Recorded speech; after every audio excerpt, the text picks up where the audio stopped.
September 21st, throngs of music and film stars lent their star power to America, a tribute to heroes, a fundraiser for the families of the victims of the September 11th terrorist attacks.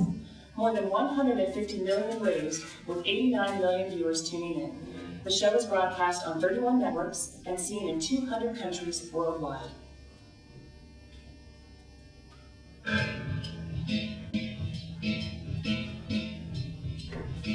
The simple and obvious fact that we all live in our bodies, which are therefore sites of desire, loss, love, and physical vulnerability, follows from the fact that we are socially constituted, attached to others, at risk of losing those attachments, exposed to others, at risk of violence by virtue of their exposure.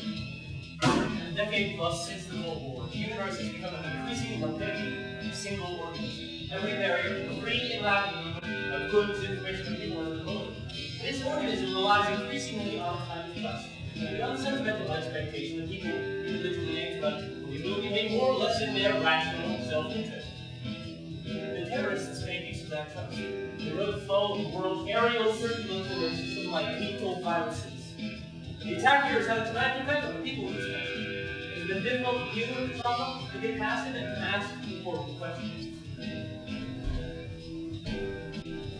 Most Americans probably experience something like the loss of their first worldism. The United States is supposed to be the place that could not be attacked, where life was safe from violence initiated from abroad, where the only violence we knew was the kind we inflicted on ourselves.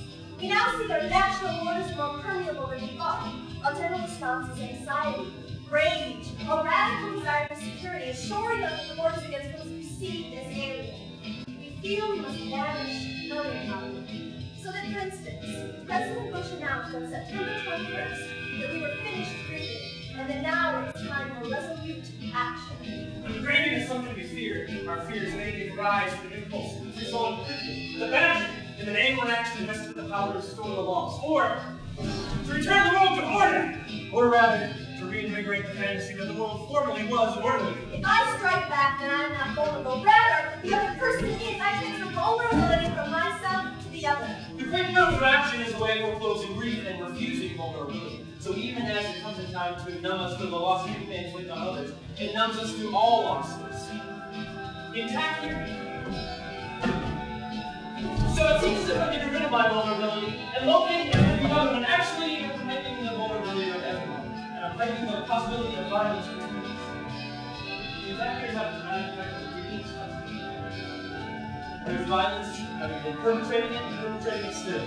Having suffered it, living in fear of it, planning more of it, and not an open future of infinite warfare and moral security. That we can be injured, that others can be injured, that we submit to death for the good of the non others. All of these are reasons to both fear and grief. But this fundamental dependency on anonymous others is not a condition I can go away. No security is in close dependency. No violent act of sovereignty will win the world with this fact. Most people don't like to think of themselves as vulnerable. They certainly don't like to talk about politics from the standpoint of vulnerability. Politics is about making citizens secure, right? Security is the banner right now. But if we think moral clarity is about finding what's will and standing by it, then we miss the very modes by which the world demands a relate. If we become preoccupied with our own localness, then we are not necessarily responding to what's outside of ourselves. I do understand the wish to control the conditions under which one can be affected by other human beings.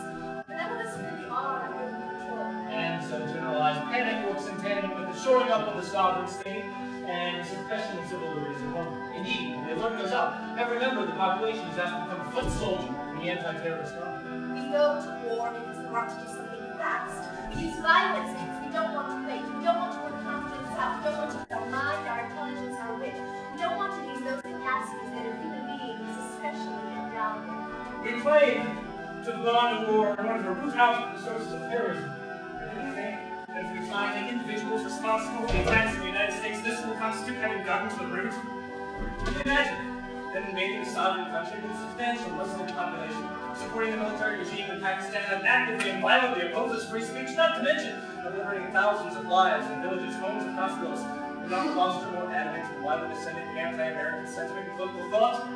Are we not, strategically speaking, interested in ameliorating this violence? We should feel ethically obligated to stop its dissemination and consider our role in instigating it and cultivating a religiously and culturally diverse global political